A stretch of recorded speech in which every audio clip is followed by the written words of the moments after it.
You'll never see them again. Amanda's voice crackled over the phone, full of satisfaction. They're better off with me. You were never a good mother. My grip tightened on the phone as I looked at the empty beds where my twins, Lily and Lucas, should have been. Their favorite stuffed animals, a blue elephant and a purple giraffe, were gone too. Even in their panic, they had taken their comfort toys. Amanda, where are my children? I forced my voice to stay calm, though fear squeezed my chest.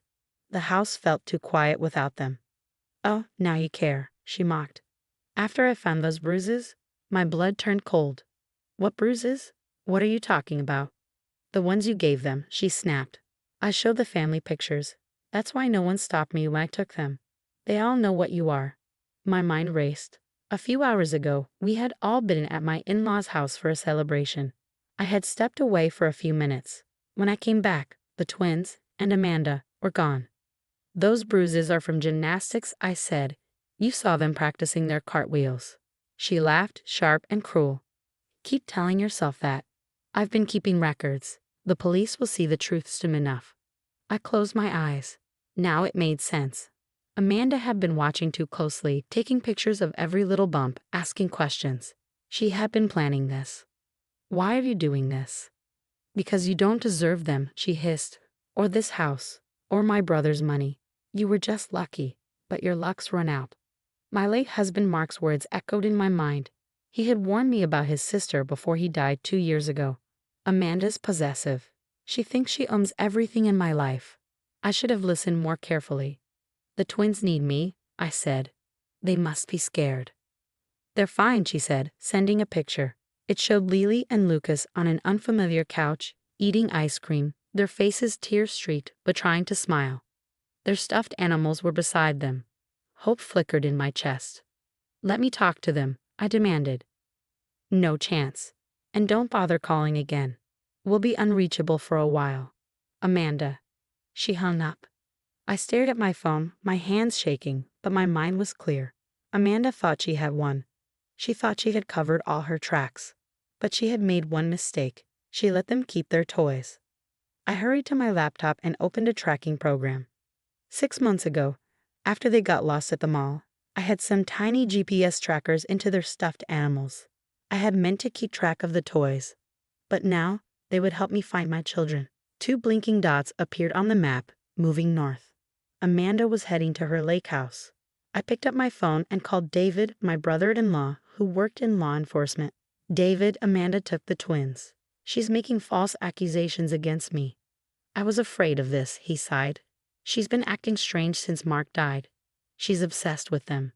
I know where she's going, I said, but I need to do this the right way. I don't want her twisting it against me. Send me the tracking info, he said, his voice firm. I'll call the police and meet you there. Don't go alone. I quickly packed a bag for the twins. As I grabbed their blankets, I spotted Lily's open diary. On today's page, she had written, Aunt Amanda said she's taking us on a special trip, but I'm scared. She said mean things about Mommy that aren't true. I don't want to go. Tears stung my eyes as I took a picture of the page. Another piece of proof. Amanda thought she had everything planned. She thought I would give up. But she had underestimated me. As I grabbed my keys, a new message popped up on my phone. Don't bother looking for us. By the time you figure out where we are, it'll be too late. I smiled grimly. Oh, Amanda, I whispered, starting the car. I already know exactly where you're going. The GPS dots kept moving north. I followed at a safe distance. She thought she was in control. She thought she had won. She was wrong. The winding road to Amanda's lake house was dark and empty, perfect for someone trying to disappear with 2 scared children. I kept a safe distance, following the steady blink of the GPS tracker on my laptop.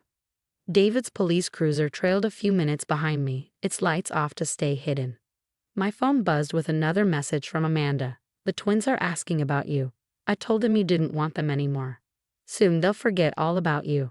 I gripped the steering wheel, my knuckles white. Through the speaker, David's voice crackled. We're 10 minutes out. Local units are in position. Wait for the signal before moving in. The GPS dots had stopped. They were inside now, where Amanda thought she had them safe from me. But her perfect plan had more holes than she realized. I pulled over a quarter mile from the house and shut off my lights. The glow from an upstairs window made my chest tighten. Lily and Lucas were in there, scared and confused, no matter how much ice cream Amanda used to comfort them. Another text. They finally stopped crying for you. Children are so adaptable, aren't they? David's car pulled up behind mine. He approached my window. We've got every exit covered. The judge signed the emergency order. We're good to go. What about Amanda? I asked. She's unstable. What if she? We'll handle her, David said. Then his expression darkened. We found evidence on her phone. She's been planning this for months. Fake social media accounts, false documents. She even paid someone to fake those bruised photos. I wasn't surprised. Amanda was always calculating. She blames me for Mark's death, doesn't she? I asked. David sighed. She thinks if you hadn't asked him to pick up the twins that night, he wouldn't have been on the road when the drunk driver hit him. The guilt I carried tried to crush me, but I forced it back. This wasn't about me. It was about getting my children home. Through my windshield, I saw shadows moving in the upstairs window. Lily and Lucas were awake. Their GPS dots shifted on my screen. Look, I pointed. They're in the front bedroom. That's where we shoaled. A scream tore through the night. Lily. I threw open my car door. David grabbed my arm. Wait. We need tow. Another scream. Lucas this time. No, we want mommy. I ran, David and his team right behind me. Through an open window, I heard Amanda's voice. Stop it. I'm your mother now. She doesn't love you like I do. The front door was locked, but an officer kicked it open. I raced up the stairs, my heart pounding. Inside the bedroom, Amanda stood between the twins, holding their stuffed animals, the ones with the trackers, over a trash can. These are baby toys, she said. You don't need them anymore. You don't need her anymore. David stepped forward, gun drawn, dropped the toys and stepped away from the children. Amanda spun around, eyes wild. How did you find us? How did you? Her gaze dropped to the stuffed animals and realization hit. You tracked us, she hissed. You spied on us? She yanked at the toys, trying to rip them apart. Now, David shouted. Officers lunged, grabbing her arms. I ran to my twins, and they threw themselves into my arms, sobbing.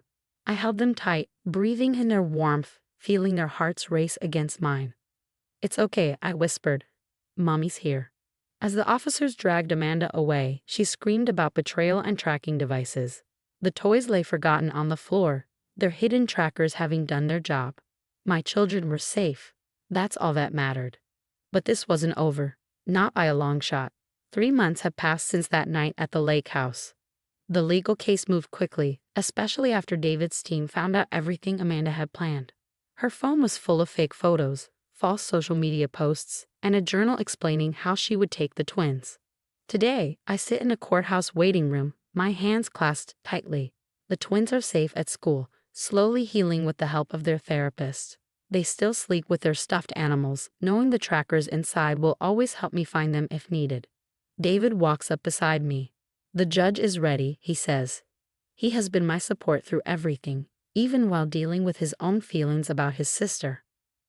Inside the courtroom, Amanda sits at the defendant's table, looking smaller than before.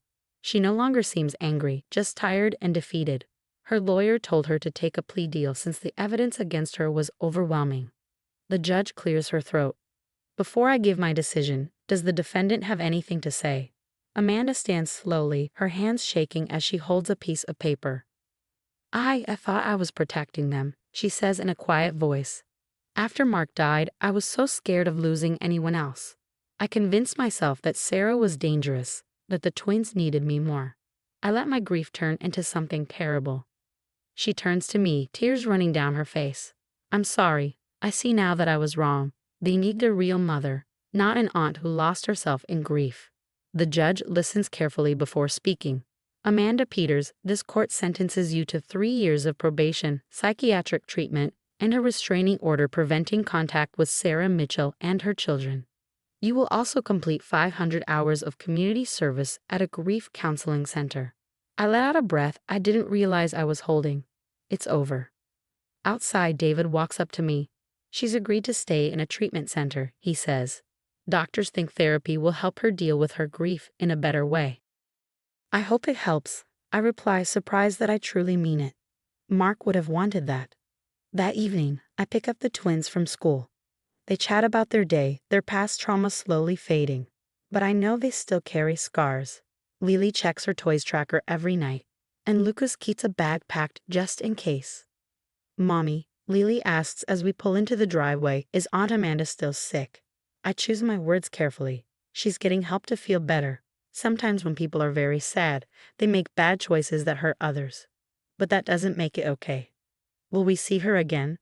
Lucas asks, holding his stuffed elephant. Not for a long time, sweetheart, but that's not your fault. None of this was your fault. Inside, as I help with homework and dinner, I notice signs of healing. Lily laughs more, and Lucas doesn't flinch at loud noises anymore. The GPS trackers in their toys have become less about safety and more about comfort, reminders that they are always connected to me. Later that night, after tucking them in, I pull out an old photo album.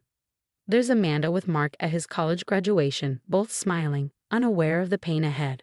I understand her grief. Losing Mark broke all of us. But while she let it control her, I chose to keep living for the twins. My phone buzzes with a message from David. Amanda is settling into the treatment center. She asked if she could write letters to the twins someday. No pressure, just something to think about. I close the album, thinking about forgiveness. Maybe one day, when the twins are older and Amanda has healed, we can rebuild something. Not the same as before, but something honest. For now, my focus is on my children. The GPS trackers will stay as long as they need them, a small piece of technology that saved them when nothing else could. Before bed, I check on them one last time. They've pushed their beds closer together, their stuffed animals lined up between them. In the soft nightlight, I almost see Mark's smile on their sleeping faces.